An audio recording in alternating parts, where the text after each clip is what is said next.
Good evening. This is Peter Lorre. Welcome to another performance dedicated to the shadier side of life, the mysterious, the criminal, the oftentimes murderous side of life. Oh, please understand that this is not that life can be beautiful or love thy neighbor. Oh, no, no. No, my friends, this is the Mystery Playhouse.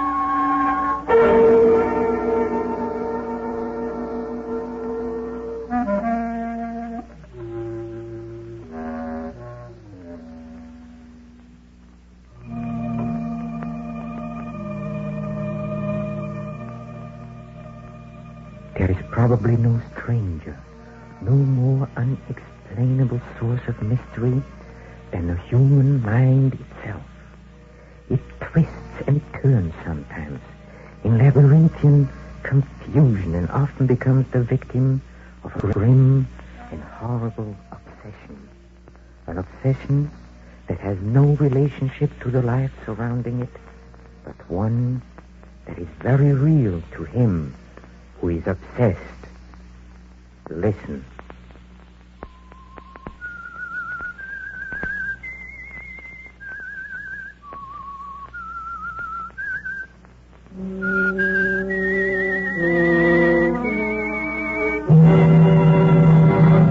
I am the Whistler. And I know many things, for I walk by night. I know many strange tales, many secrets hidden in the hearts of men and women who have stepped into the shadows. Yes, I know the nameless terrors of which I dare not speak.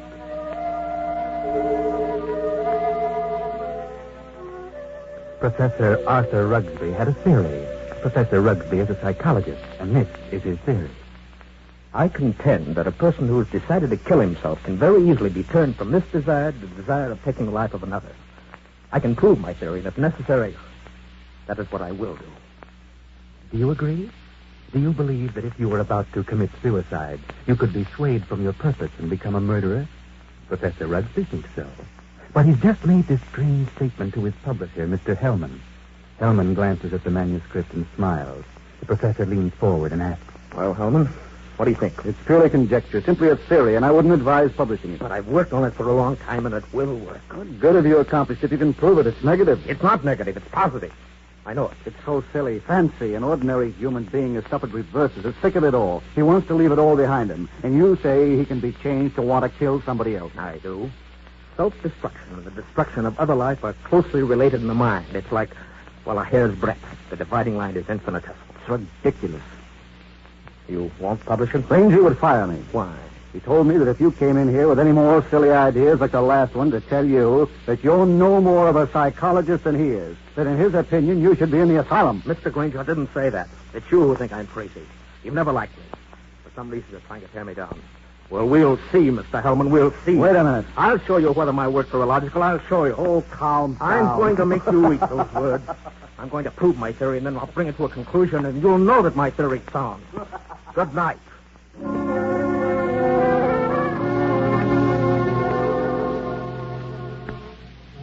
Professor Rugsby, seething with resentment, rushes from the office, strides angrily down the street, muttering to himself, and goes home late for dinner. He finds a note from his wife, Myra, saying she's decided to go to the opera and will be home around 11:30. Then he gets an inspiration. He will find a subject for his experiment. So he goes to the bridge over the deep canyon, the bridge called Suicide. And strangely enough, he hasn't long to wait. As he stands against the railing in the fog, a figure appears a few feet beyond, studies the distance below. Wait a minute.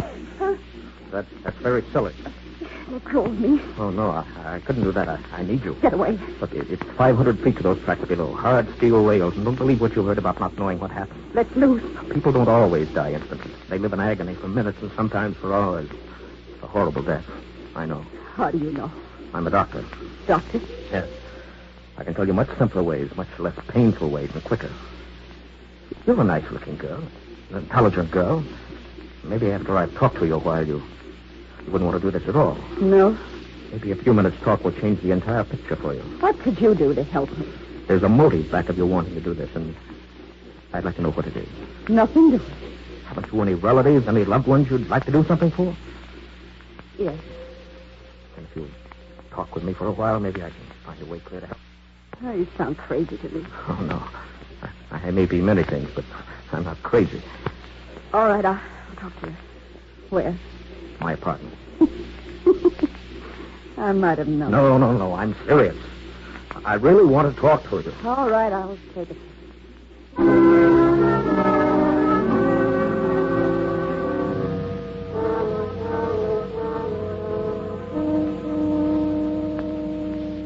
Now, first, you know that you're a very pretty girl, don't you? Yeah, that doesn't always mean so Yeah, much. for the right man, it might. That's what I thought.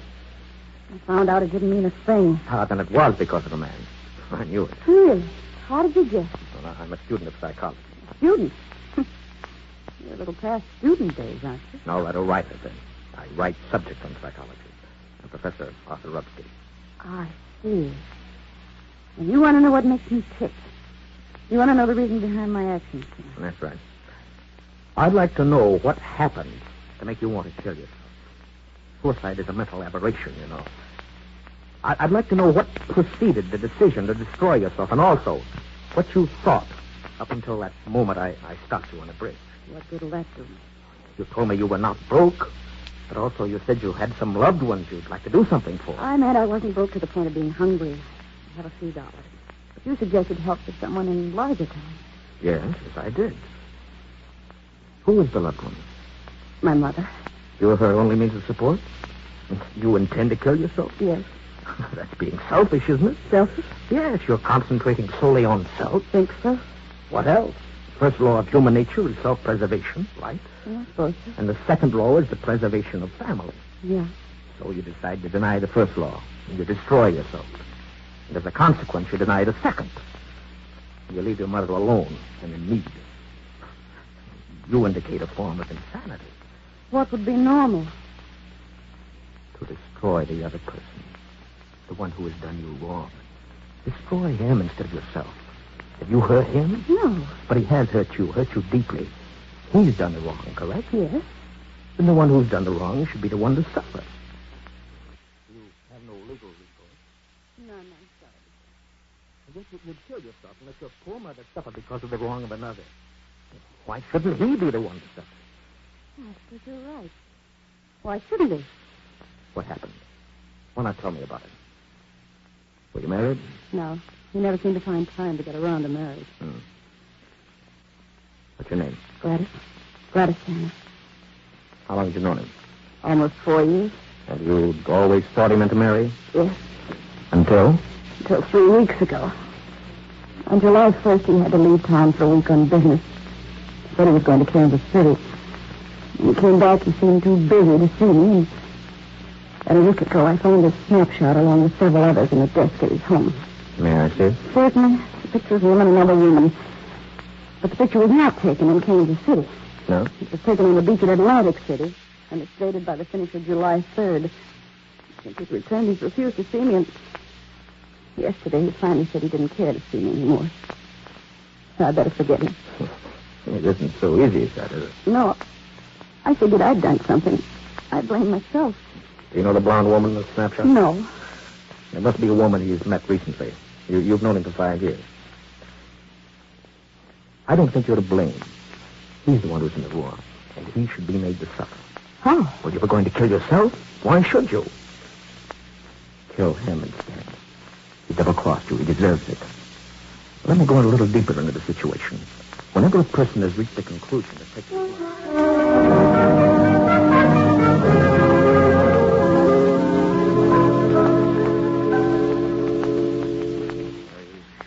Made up your mind, Miss Tanner? Positive. Now, if you're careful, you won't be caught. But whether you are or not, I'm giving you this check for $1,000. Made out of cash. To be sent to your mother only after the man's dead. Write his name on this pad. There you are. Now, I don't know what's happened to the newspapers. I'll withhold payment until I learn that you've gone through with it. It'll happen tonight. Very well. Now, you're sure you're determined? Absolutely. Nothing could stop me. Now, I'll tell you my reason for this. I'm a psychiatrist. I've had a theory that a person bent on suicide was akin mentally to a person bent on murder, and that the difference between the two was so slight that the suicidal desire could easily be changed to the homicidal desire. And that's what's happened to me? Exactly. Well, now that I know what you're getting at, suppose I change my mind again. Yeah, you won't, I know. Here's a small revolver. It'll fit easily into your purse. It's all you need. Wipe your fingerprints off and leave the gun near the body. Well, goodbye, Dr. Rooksby. Goodbye, Gladys. And good luck.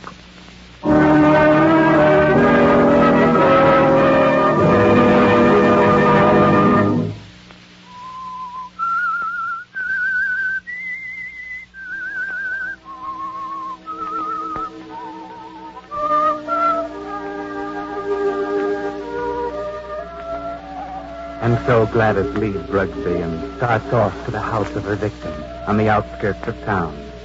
Rugsby stands for a while lost in thought, then takes his hat, steps into the street, and 20 minutes later he stops his car a block from Hellman's bungalow.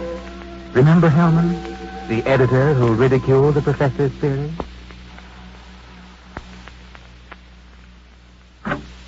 Oh. Hello, Rugsby. Good evening, Hellman. I thought I'd drop out and have a little chat with you. Why this time of night? 11? Didn't think that was late for you. Come in. What's in your mind? I want to talk to you about my theory you ridicule so definitely. My theory about suicide. Oh. Well, I said I'd prove it, didn't I? Yeah, but what are you getting at? It's going to be proved. My theory is going to be proved tonight. Well, go ahead and prove it.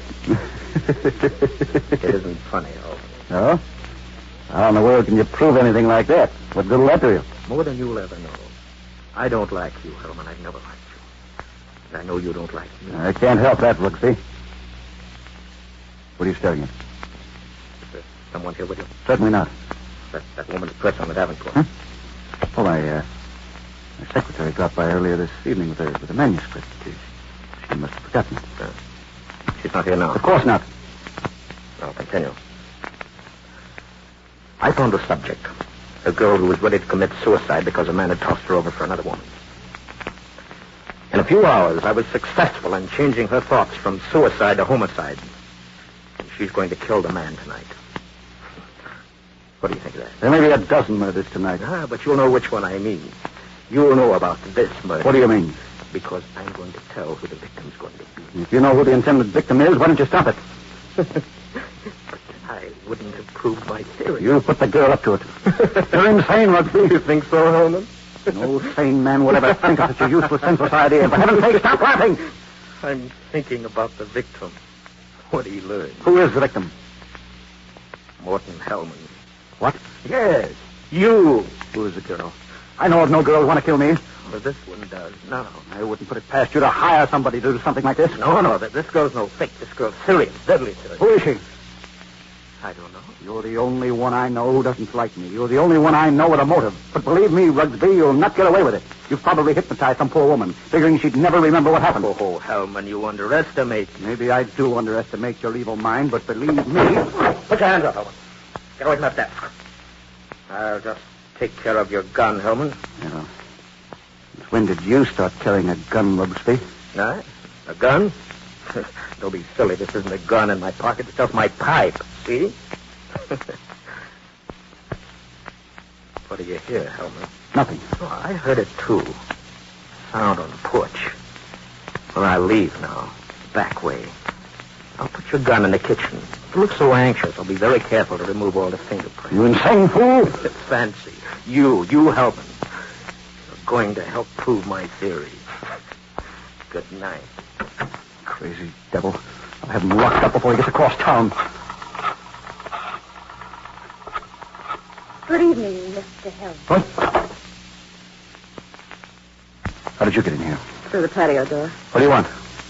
I wanted to talk to you. You sure that you're not under the influence of someone? What a strange question. What do you mean? That crazy professor. You've been hypnotized. You're just imagining things. And what are you doing here? I wanted to tell you something. Yeah? What? When you first indicated to me that you were through with me, I was terribly hurt. I thought all along that we were to be married. I couldn't understand. Tried to think of something I'd done to cause our breakup. I happened to find a snapshot in your desk. Snapshot? Take a look at it. Kansas City? No. Atlantic City, New Jersey. You and a blonde. And the date is stamped on the back. Business trip. Yeah? What about it? I just wanted you to know that you weren't so slick. I wanted you to know that I knew about the blonde. That I knew you'd lied. Now that you've told me, what good does it do you? A lot of good. First, I thought you came here intending to kill me. Well, goodbye, Morton. And good luck in your new venture. Thanks. What venture? This one. Gladys. Gladys!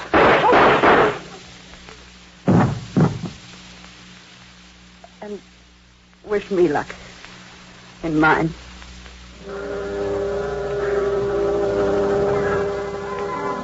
And Gladys stands staring for a moment at the body. Then she wipes off the gun, drops it to the floor, takes the professor's check from her purse, steps to Hellman's desk, takes pen and paper, calmly writes a note, puts it with the check into an envelope, addresses it, stamps it, turns out the lights, and steps quickly out the door and down the street.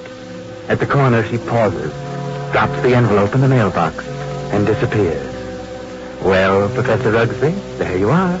You heard the shot. The perfect crime. You can go home now and go to sleep. Myra, Oh, Arthur. what are you doing asleep on the Davenport? You know what time it is? Must be after midnight. I've been waiting for you. Where have you been? I walked around downtown for a while. I dropped into club for a nightcap. How's the opera? Oh, fair. Nothing to brag about. Who sang the lead? Belchiati. He wasn't very good. Belchiati? Yes. He's a poor old fellow. A fellow. I thought they were doing Aida tonight. No, they switched because someone was ill. I just as soon have stayed home. Yeah. Have a nightcap, Myra? No, thanks. I'm tired. I think I'll go to bed. I'll be along presently. Good night. Night.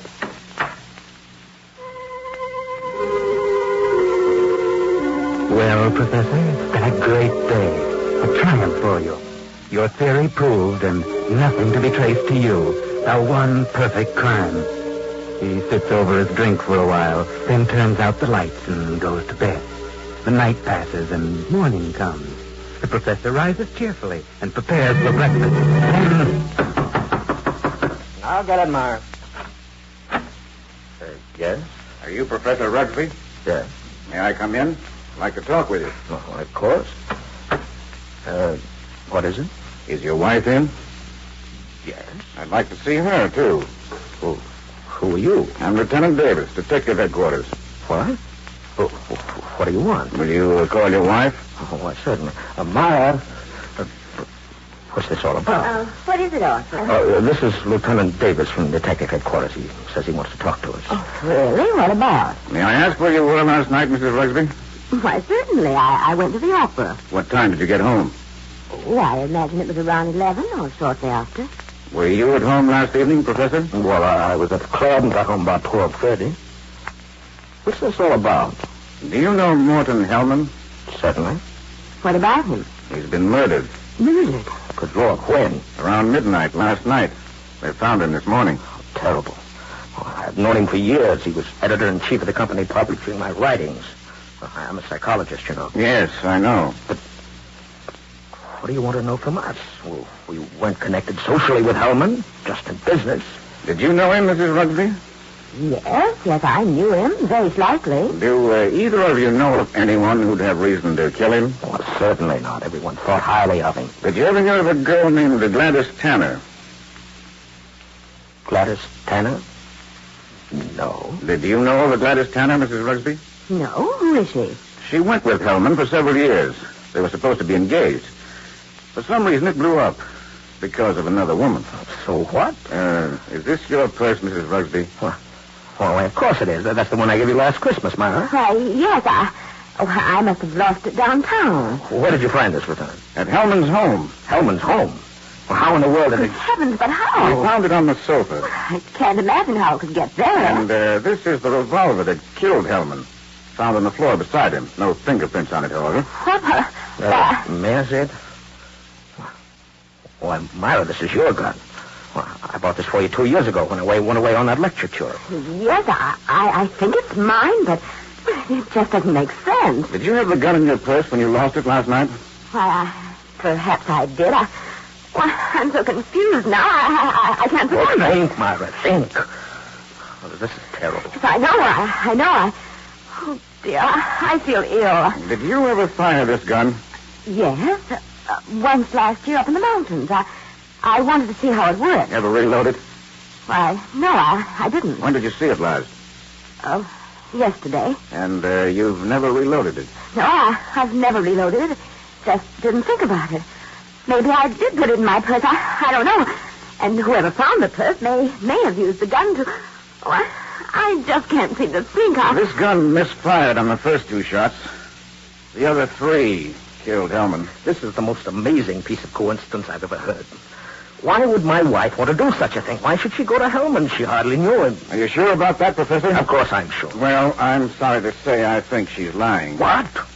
Well, this is ridiculous. This is going to be a shock to you, Professor, but here is a snapshot we found on Hellman's desk, taken in Atlantic City last July. Good heavens. Why, this is you, Myra. You and Hellman. Why, you were at your mother's in Florida in July.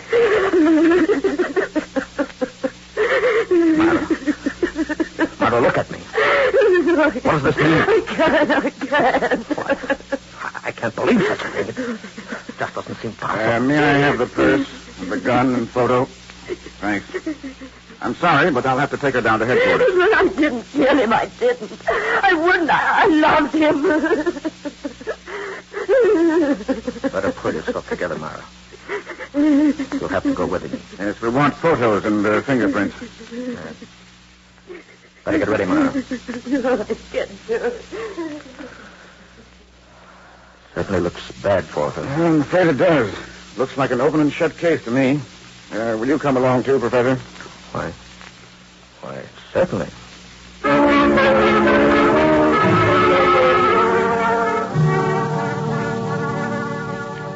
Now, it's several hours later at police headquarters. They've taken fingerprints of Professor Rugsby and his wife, Myra, and questioned them both. And Rugsby is just about to leave with a gloating smile on his face when an officer steps in and speaks softly to Lieutenant Davis. Lieutenant, Yes, Rankin. I stayed at Professor Rugby's place, as you said. Look things over. And a few minutes ago, this special delivery letter came for the professor. This'll knock your eye out. Read it. Well, I'll be... This fits perfectly with the handwriting we were trying to make out on Hellman's blotter. Professor, I'd like you to read a letter sent special delivery to you a few minutes ago. Postmarked last night. Read it. Certainly. Dear Professor Rugsby, your theory worked to a certain degree. You convinced me I should kill him, but when that gun you gave me misfired twice, I almost quit. Then, as I looked at him on the floor, the old feeling of self-destruction came back. I'm going ahead with my original plan. Here's your check. I won't need it. Besides, I haven't a mother. She's dead. Better luck next time, Professor. Gladys Tanner. And, Lieutenant, a half hour ago, they found her body beneath Suicide Bridge.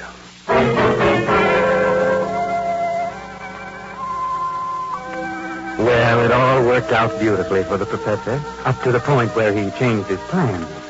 And that was at the moment that Gladys Tanner showed him the snapshot of Hellman and the blonde girl on the beach at Atlantic City. The professor wasn't really going to let the girl kill Hellman, but when he saw the snapshot and recognized the blonde as his wife, Myra, he started to change. And when he visited Hellman before the shooting and recognized his wife's purse, he was doubly determined to see Hellman killed and place the blame on his wife, Myra. Yes, it would have been a perfect crime, perhaps. But he sacrificed his theory for revenge. The whole thing backfired and caught him. The girl wished him better luck next time. There won't be a next time. Not for the professor. I know.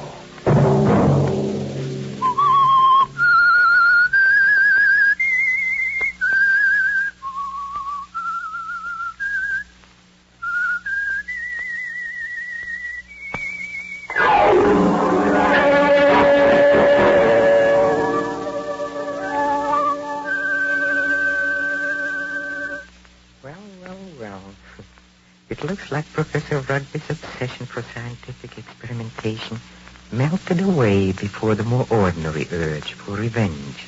It goes to show that we are all human, doesn't it? Or does it? Maybe the Whistler knows the answer to that one, too. Oh, don't go, please. I want you to hear about our next performance at the Mystery Playhouse. Come with me to the green room where our players are rehearsing. Come.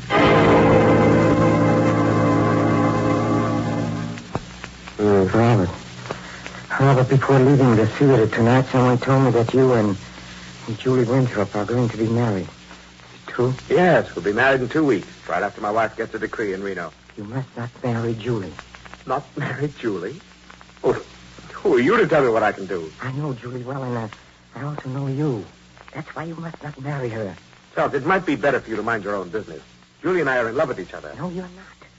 She's fascinated by your good looks. She's impressed by your fame, but she does not love you. Now, look here. We may be old friends, but I've said all I'm going to. Wait a moment. I get it now. You're in love with her yourself. I'm in love with Julie. No, we are just friends. Friends? You're madly in love with her. That's why you came here tonight, isn't it? No. Friends. What? You're laughing. You in love with a girl like Julie. Why should my love make you laugh? Oh, so you admit it, huh? All right, I do. Why is it so funny? Do you think she'd have you? You, a clown, ugly, clumsy. You in love with Julie? And why not? Why not? You! You're laughing. Stop it. Can I? Look at yourself. Charles, let go of me.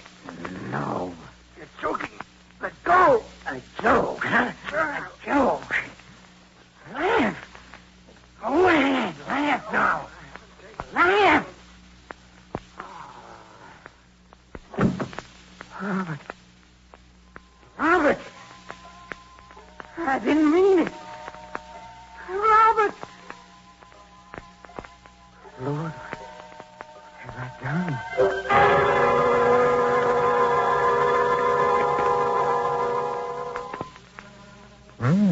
That might be worth listening to.